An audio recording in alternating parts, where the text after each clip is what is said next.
Startups के बारे में हम लोगों ने काफ़ी कुछ सुन रखा है।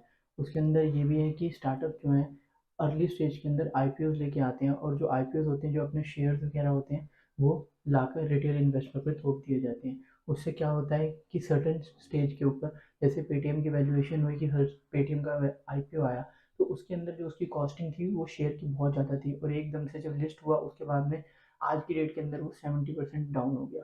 वैसे ही जोमेटो का हुआ या नायका का हुआ।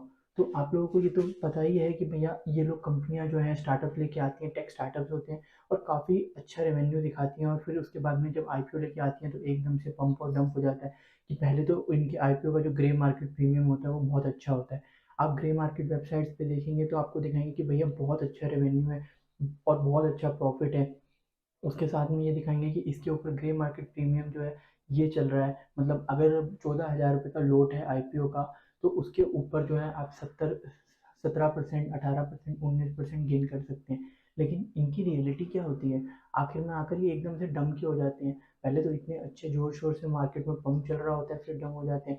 जब भी अर्ली स्टेज स्टार्टअप आते हैं या अर्ली स्टेज जो भी कंपनी स्टार्ट कर रहा है, प्राइवेट लिमिटेड कंपनी स्टार्ट कर रहा है, उसका मेन एजेंडा क्या होता है? प्रॉफिट कमाना? नहीं भैया, ये पहले होता था कि प्रॉफिट कमाना है, लेकिन आज की डेट में उनका मेन एजेंडा जो होता है वो ये होता है कि भैया रेवेन्यू करना है। रेवेन्यू कैसे करना है? रेवेन्यू प्रॉफिट जनरेट करना ये नहीं होता, रेवेन्यू हमें करना है। मतलब मार्केट के अंदर मैं अगर टी शर्ट बेच रहा हूँ 100 रुपये की, और मैं 90 रुपये मेरे को उसको बनाने में लग रहे हैं और 10 रुपये उसकी मार्केटिंग कर रहा हूँ, तो उसके बाद में मैं उस टी शर्ट को 100 रुपये की बेच रहा हूँ, मेरा रेवेन्यू तो बढ़ रहा है, मेरे अकाउंट में पैसे तो आ रहे हैं, लेकिन मेरी प्रॉफिटेबिलिटी बढ़ी नहीं बढ़ी। 100 रुपये की टी शर्ट थी, 200 बंदों को बेची, 300 को बेची, या 100 बंदों को भी बेची, लेकिन मेरे पास रेवेन्यू तो बढ़ता गया, लेकिन प्रॉफिटेबिलिटी नहीं बढ़ती गई। और जो कंपनी का फाउंडर होता है वो भी यही चाहता है कि भैया मेरी प्रॉफिटेबिलिटी बढ़े ना बढ़े मुझे कोई फ़र्क नहीं पड़ रहा, मेरा रेवेन्यू बढ़ता रहे। इसका बेसिक फंडा क्या है? आप लोगों को पता है कि स्टार्टअप के अंदर अलग सीड राउंड होता है। पहले प्री सीड राउंड होता है, उसके बाद में series A, series B, series C, ये राउंड होते हैं। प्री सीड राउंड के अंदर आपने किसी से पहले, सबसे पहले फंडिंग उठा ली 100 करोड़ रुपए की, उसके बाद सीरीज ए के अंदर आपने उस 100 करोड़ को दिखाकर अपनी फंडिंग को 200 करोड़ कर लिया। सीरीज बी के अंदर आपने 200 करोड़ को दिखा के 1000 करोड़ कर लिया। सीरीज ए के अंदर आपने अपने 1000 करोड़ को दिखा के 2000 करोड़ कर लिया। तो ये स्टार्टअप के अंदर वेंचर्स होते हैं, जो कि अलग अलग वीसीज होते हैं जो कि पैसा लगा रहे हैं, और वो लोग भी यही चाहते हैं कि भैया जो कि बबल है वो धीरे धीरे बढ़ता रहे। जो पहले प्री सीड होती है उसमें बबल छोटा होता है, सीरीज ए में और बड़ा होता है, सीरीज बी में और बड़ा होगा, सीरीज सी के अंदर वो और बड़ा हो जाएगा। जब ये सारे इनको फंडिंग मिल चुकी होती है और लास्ट में जाकर अब ये बबल फटने का नंबर आता है, तो भैया सबको कमाई करनी होती है। कि जिसने सबसे पहले राउंड में पैसा लगाया था 100 करोड़ रुपया, और जिसने सबसे आखिर में लगाया 200 करोड़ रुपया या 2000 करोड़ रुपया, दोनों को पैसा चाहिए। जिन्होंने भी पैसा लगाया उनको उनका पैसे के इन्वेस्टमेंट का डबल चाहिए, इन्वेस्टमेंट की रिटर्न चाहिए। तो भैया होता क्या है? होता यह है कि जब उनको रिटर्न चाहिए होती है तो भैया डिसाइड किया जाता है कि कंपनी का आईपीओ निकाला जाए। आईपीओ, अब सबसे पहली चीज़ होती है कि कंपनी का रेवेन्यू। ये सीरीज ए, सीरीज बी से सीरीज सी तक जाते जाते ये कंपनी का रेवेन्यू और कंपनी की वैल्यूएशन तो ये बड़ी कर ही चुके होते हैं, क्योंकि कंपनी का जो फाउंडर होता है उसके ऊपर पूरा टारगेट होता है कि मैं पैसा उठा रहा हूँ तो मैं अपनी रेवेन्यू भी बढ़ाऊँ। प्रॉफिटेबिलिटी बढ़ती है नहीं बढ़ती है फ़र्क नहीं पड़ता, लेकिन रेवेन्यू बढ़ता रहेगा। रेवेन्यू के साथ साथ कंपनी का जो सेल्स ग्रोथ है वो बढ़ रही है। उसके अलावा कंपनी की वैल्यूएशन बढ़ रही है। पहली वैल्यूएशन 100 करोड़ की थी, आज की डेट में 2000 करोड़ की वैल्यूएशन होगी। अब 2000 करोड़ के हिसाब से जब हम आईपीओ लेके आ रहे हैं, कंपनी का फाउंडर जो है, को फाउंडर्स हैं, तो वो लोग जब आईपीओ लेके आ रहे हैं तो उनके दिमाग में मेन फोकस क्या होता है? उनके दिमाग में मेन फोकस होता है कि भैया जितने भी इन्वेस्टर्स ने पैसा दे रखा उनके पैसे को डबल करना है। आपने सुना होगा कि आलिया भट्ट ने नायका में पैसा लगा दिया, मामा अर्थ के अंदर शिल्पा शेट्टी ने पैसा लगा दिया, अर्ली स्टेज के अंदर उन्होंने इन्वेस्टमेंट करी थी। लेकिन जो इन्वेस्टमेंट उन्होंने करी थी उस टाइम उन्होंने इन्वेस्टमेंट करी होगी 10 लाख की, 25 लाख की, और जब आईपीओ आता है और वो अपना पैसा निकालते हैं तो भैया पैसा निकलता है उनका 25 करोड़ के अराउंड, 30 करोड़, 50 करोड़, जैसा भी उन्होंने पैसा लगा रखा था उसके हिसाब से उनके मल्टीपल हो जाते हैं, 10 टाइम मल्टीपल हो जाते हैं। आपने सुना होगा कि जब नायका का आईपीओ आया था तो राकेश झुनझुनवाले का पोस्ट आया था कि राकेश झुनझुनवालों की जितनी जितनी उन्होंने अपना पूरे करियर में कमाया उतना नायका के फाउंडर ने सिर्फ नायका का आईपीओ आते ही कमा लिया। उसके बाद में आपने देखा होगा कि एकदम से पंप होता है।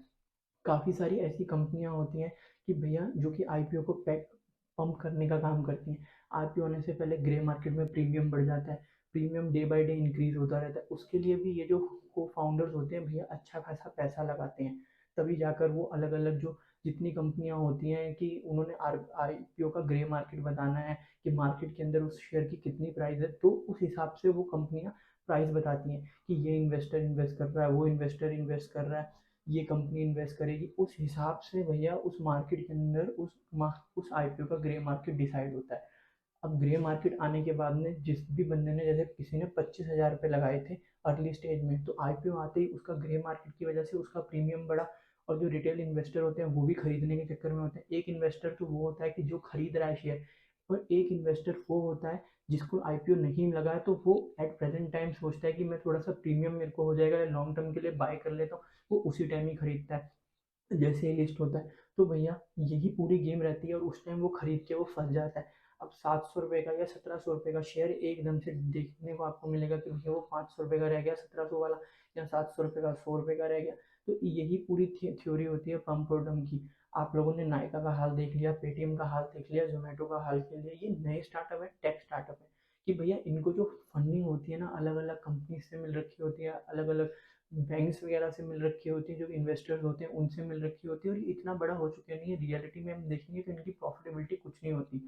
और अगर हम बात करते हैं लॉस की, तो भैया ये इतनी ज़्यादा लॉस मेकिंग कंपनी होती है कि भैया ये सिर्फ जो आपने सुना भी होगा कि काफ़ी सारे कंपनी के फाउंडर्स होते हैं वो अपने शेयर बेचते हैं, और शेयर बेचने के बाद में वो ये बोलते हैं कि मैं अपने शेयर इसलिए बेच रहा हूँ कि मेरे को खर्चे की ज़रूरत है। ऐसे काफ़ी सारे पोस्ट आप लोगों ने सुने भी होंगे। भैया किसी भी फाउंडर को अपने खर्चे की ज़रूरत के लिए अपने शेयर्स बेचने का क्या मतलब है?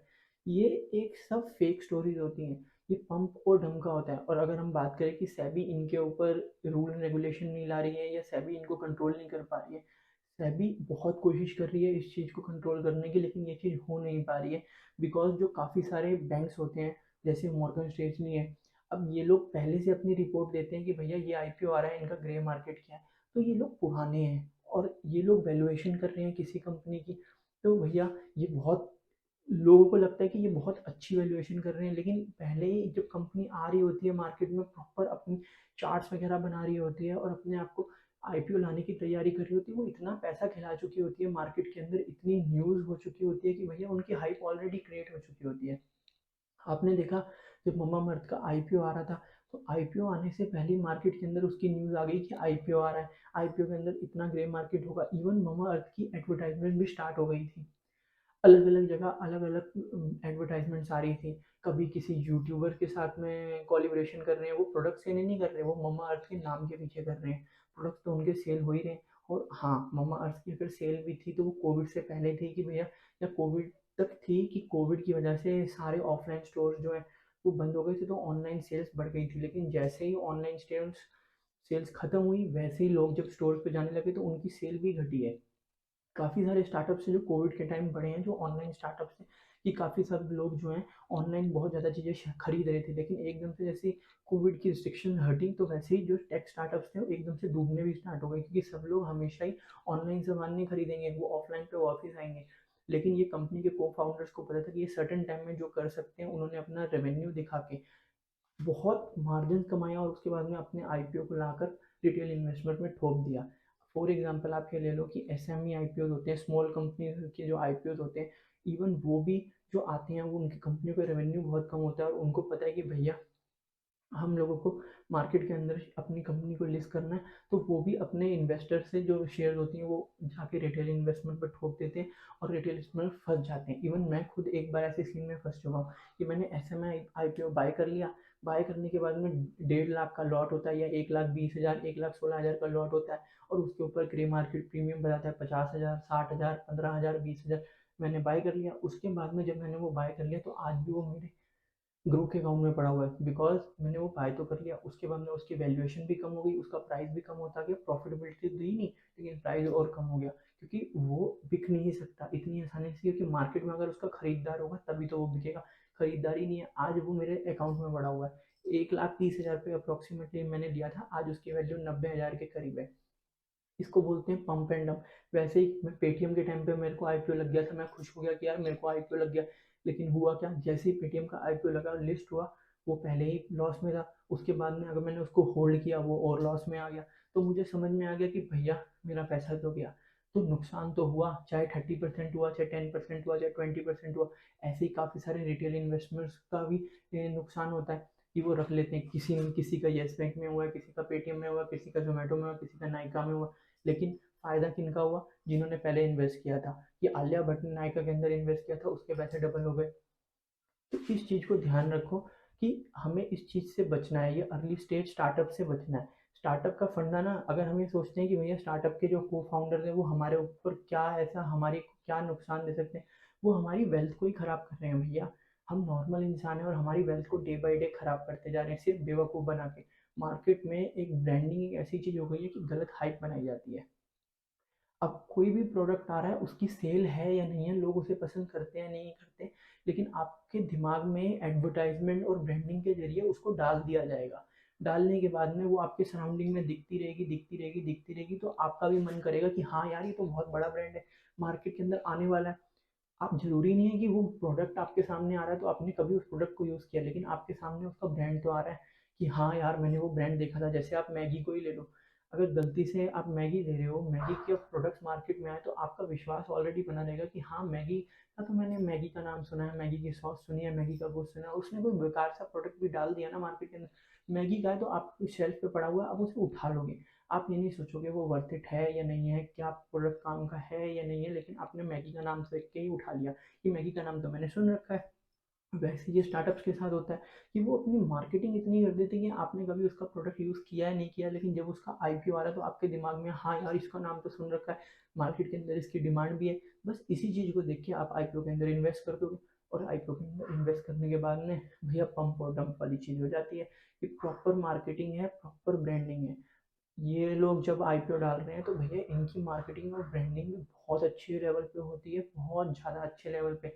आप ग्रे मार्केट में इनका प्रीमियम देखोगे तो 25%, 30%, 40%। ये मार्केटिंग ही तो है, ये ब्रांडिंग ही तो है कि इन्होंने अपने आप को ऐसे जैसे थाली थाली के अंदर फ्रूट्स सर्व करे जाते हैं, या शादी के अंदर जाते हो तो वहाँ खाना सर्व किया जाता है, तो इतना अच्छे तरीके से किया जाता है कि अगर वो खाना बेकार भी है ना, 3 दिन बासा भी है तो पता नहीं चलेगा। तो वही चीज़ इन स्टार्टअप्स के साथ भी होती है जो टेक स्टार्टअप्स हैं।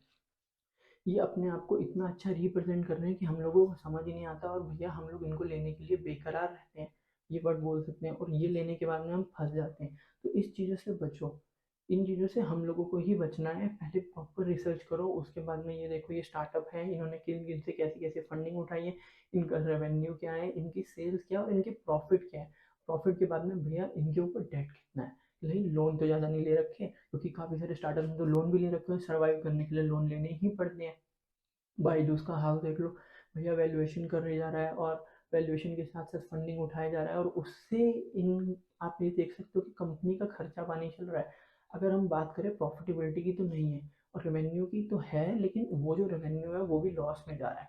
लॉस में इन द सेंस जा रहा है कि भैया 100 रुपया वो कस्टमर से कमा रहे हैं, और उस 100 रुपये के को कमाने के लिए कस्टमर के ऊपर 200 रुपये लगा रहे हैं, तो भैया उनका रेवेन्यू भी लॉस में है। तो इन चीज़ों को आपको समझना पड़ेगा, पूरी रिसर्च करनी पड़ेगी। आप ये मत देखो कि मार्केट के अंदर किसी यूट्यूबर ने जीएमपी बता दिया, ग्रे मार्केट प्राइस ये चल रहा है, या काफ़ी सारी वेबसाइट हैं जो एक्यूरेट ग्रे मार्केट प्राइस बताती है, तो आपने उनकी बात सुन के ले लिया या इन्वेस्ट कर दिया पैसा। तो इन चीज़ों से आपको बचना है, कोई नहीं बचा सकता। इन चीज़ों का ध्यान रखो।